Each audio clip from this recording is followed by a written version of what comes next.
Hi everyone, my name is Sarah Beavers and I do beauty and mental health content, and I'm finally back with another video. I felt so bad because people would message me and be like, hey, like, are you having another video? And I'd be like, like, I just have been in such a rut, and I figured I might as well do a get ready with me and like a chit chat. And I really wanted to talk about postgraduate depression because it's something I've been dealing with. So if you're interested, go ahead and keep watching. Okay, so post-grad depression, like, it's hard out in these streets, fam. Like, I think the most difficult thing, I'm using the Cabral Benefit. I normally use a brow pencil, but I honestly am so broke that I just don't want to spend money on anything. So I'm just trying to use the makeup that I already have. So I'm going and using the Cabral. I haven't used it in so long, so I don't know how my brows are going to turn out. But yeah, so post-grad depression has been very real for me. Like, I feel emotional just like talking or thinking about it, because you go into college thinking like, I'm going to get this degree, and like, you never think you're going to be the person who like struggles out of college. Like, you're like, I got this. Like, I did this in college. I did this. I have these connections. I met these people. I have this minor and this certificate. Like, my resume popping, right? Like, that's how you feel. And then you get out and you're just kind of like, wow, like, this isn't what I was expecting. This real world experience of being away from all of your friends that you've made these bonds and grown into the person you are today. I think I'm going to tweeze my eyebrows a little, actually, because I didn't get my eyebrows done because I'm trying not to spend money. Like, post-grad and crusty.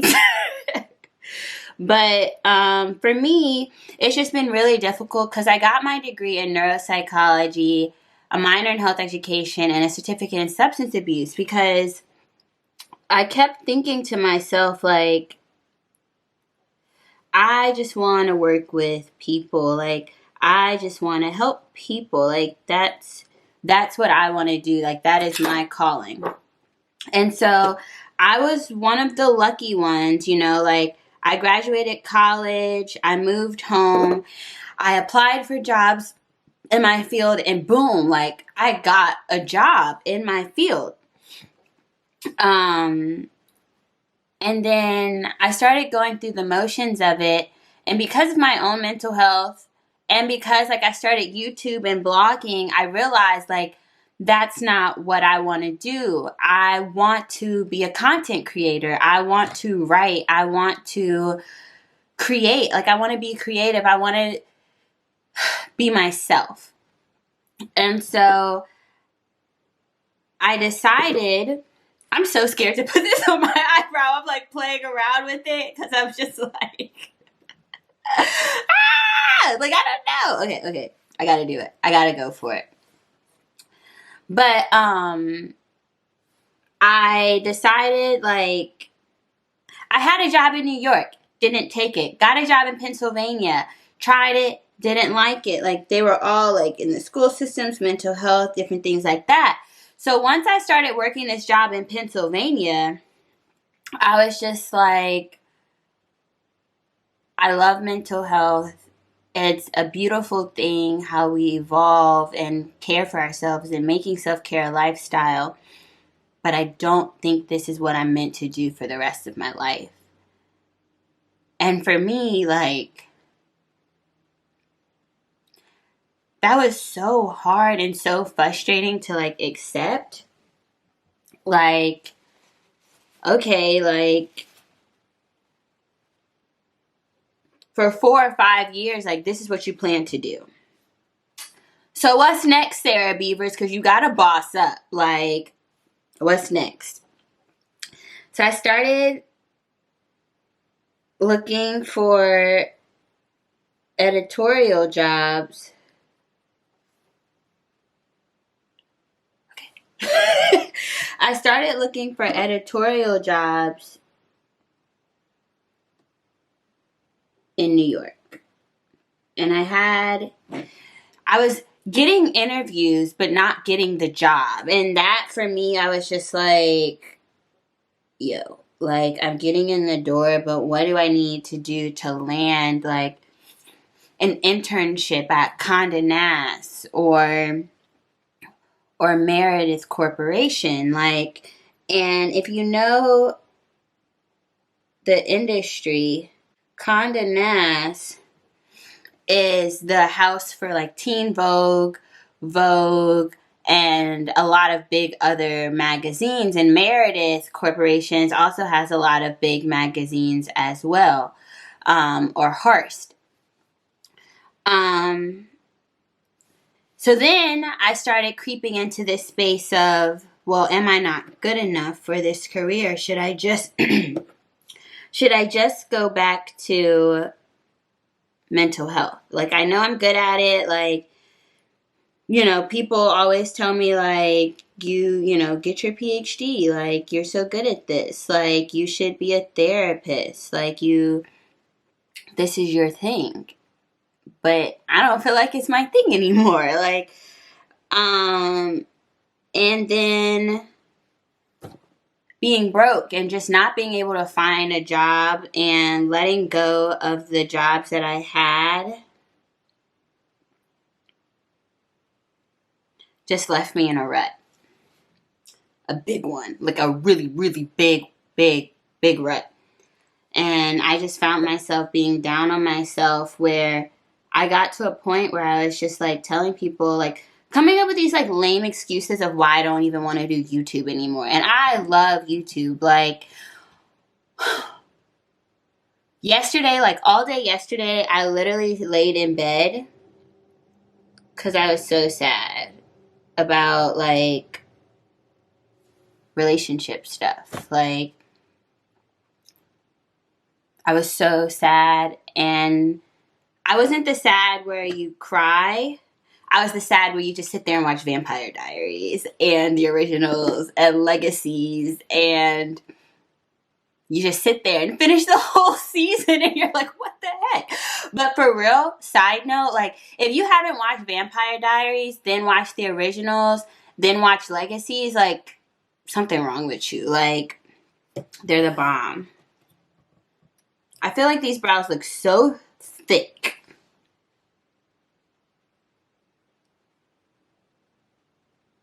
Like, ew. I don't know. We'll see once I do like the concealer and all that. All that jazz. But yeah, like, I've just been feeling so down. Like, this is the brokest I've ever been. Like, I love a good little trip. You know, just to like go visit people and like all that. And I'm over here like, for example, not being able to buy like an eyeliner.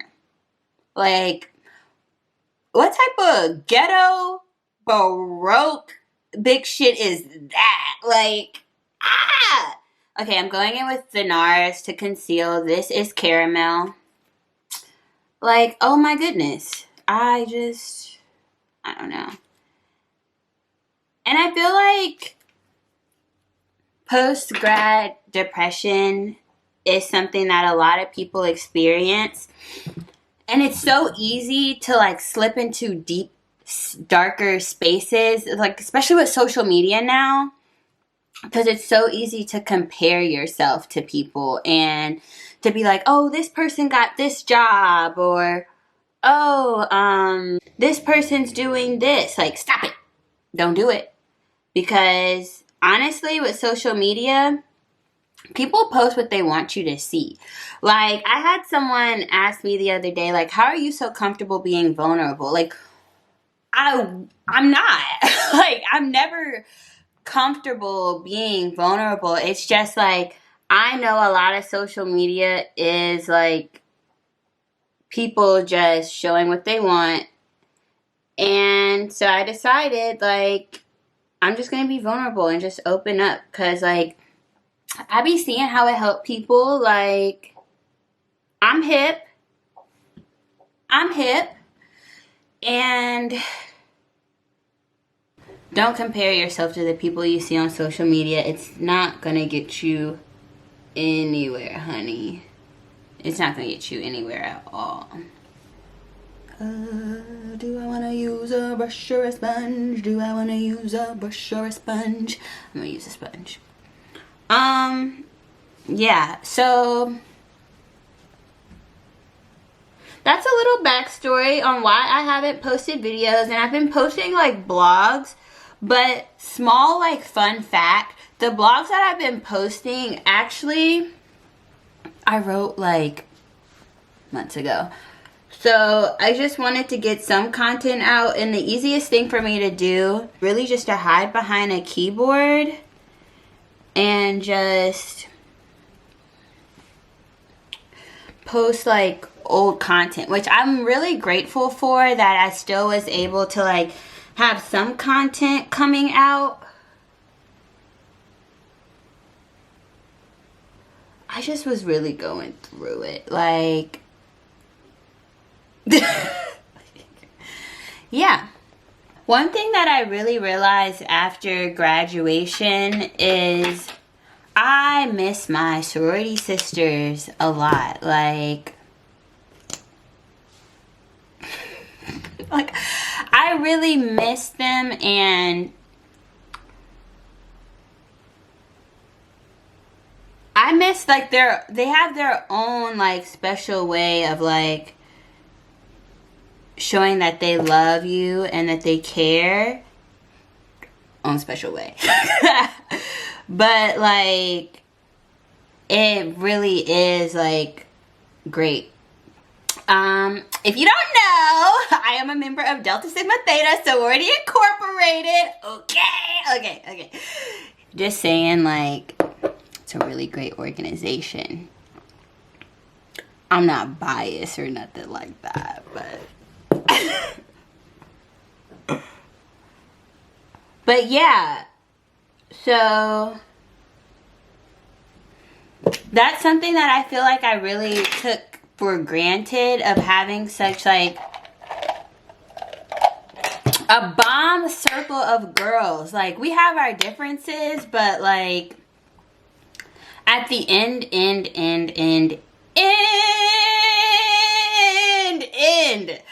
of the day, like, we be having each other's back. Like, you got a problem with my sis, you got a problem with me. No, for real.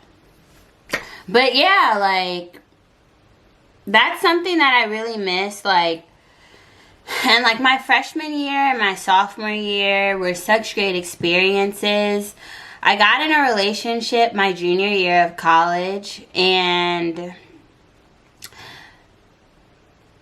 that college relationships are tough, because everybody and their mama, plus their auntie, plus their grandma,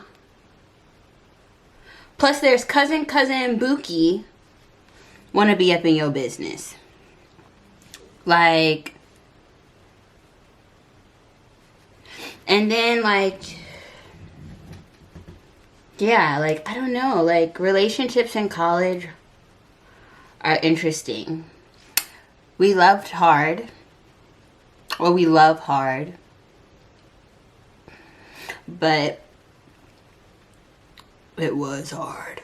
Oh boy. Oh baby boy. You know, like, and that's okay. That's okay. Like, I definitely love him. That's for sure. Hey, love. My under eyes just look ugly. Like, am I tripping? I think I'm tripping. And I think, like, the Transition Maybelline. I'm using like all the same products that I use in like my other videos. I have an interview today, so I wanted to get cute.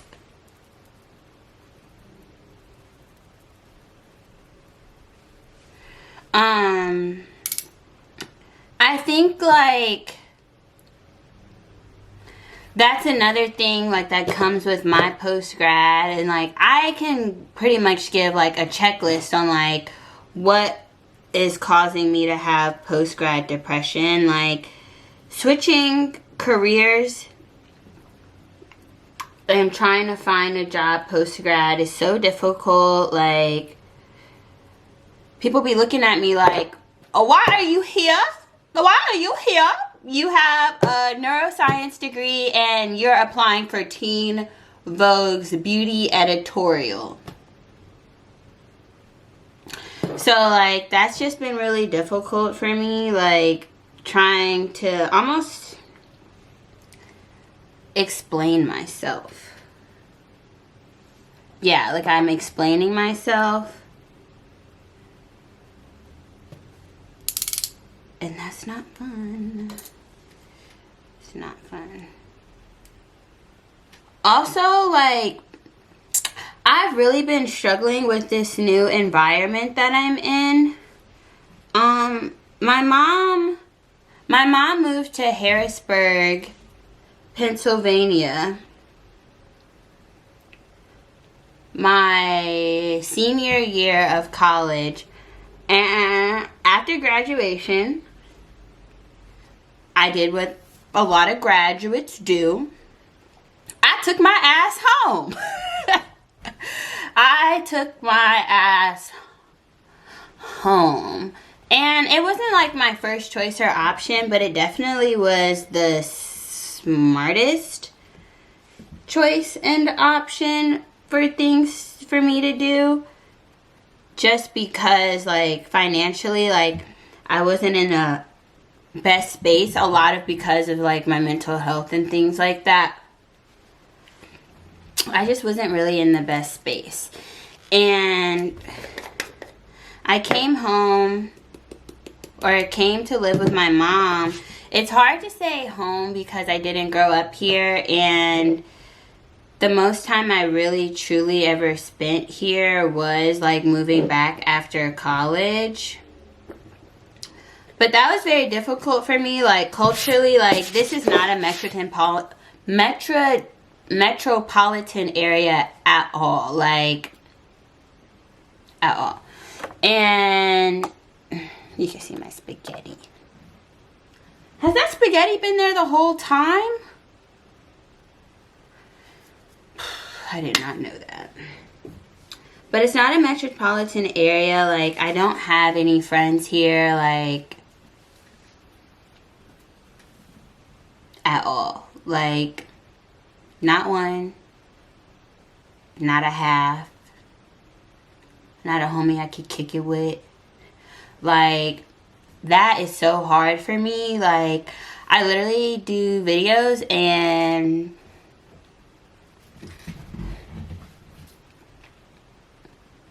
that's it. The list stopped there. Like, I don't have a social life here. Like, I don't have a social life here at all. Like, I don't have any friends. Like, I don't have, like, my partner. Like, my like partner, my homie, my best friend, my lover, my friend, my whatever, like he's in New York, I'm in Pennsylvania, one of my other close friends is in Texas, another one of my close friends is in Tennessee, another one's in Ohio, Virginia, like one was in Korea, but she recently came back and is in Kentucky. So I spend a lot of time feeling like I don't have no one. And I don't think I would necessarily have this post-grad depression as severely as I do if I had a support system within my friendships and my age group and in my relationship. Like, but because I don't have that, like, I really, really have been struggling with the situations of not having a job. And I'm going to use the Superhero It Cosmetic Mascara because I don't feel like looking for the other mascara. So, yeah, but because, like, I don't have any of those people around, I just, like, struggle. But I always tell myself, like, I'm not in this phase forever. But sometimes, boy, oh boy, it feels like it, right? Like, if you're going through post-grad depression, like, I'm sure you all understand, like, sometimes it feels like it's never going to end. Like, you struggle, trying to get the lashes. I need to clean these. Okay. Like, you struggle to, like, find value in self again. But yeah, so I really hope you all enjoyed this Get Ready With Me post-graduation type of video. Post-graduation depression, however, you know, you want to phrase it. I really hope you all got something from it, and I hope there's somebody out there who doesn't feel alone in the feelings of just feeling down after graduation for whatever reasons those may be. It's perfectly natural and normal, so don't feel like you're the only one. And like I always like to say, make your self-care lifestyle. Take care of yourself in whatever way that may be. Like, for me, it's getting cute in front of the camera, you know? Like, for you, that could be drawing, artwork, making music, like creating your own technology or website or whatever that is for you. Be sure to do that and take care of yourself, even in this journey of trying to find what's right for you after college and trying to find the job. And, you know, that's Sally Mae knocking on our door. Like, she is about to knock on our door so quick. But that's okay. Like, I hope that within this community that I'm creating on YouTube, we can grow together and achieve some of our goals together, whether that be paying off our debt. Because that debt is coming, y'all. Like, coming fast. Like, whether that's achieving our dream job, growing our own business, starting a company, doing artwork, just stepping out of our zones, traveling, whatever that may be after graduation. I know we can achieve it. I believe in us. And thanks for watching, and have a good one, and I will see you all in my next video. All right. Bye, y'all.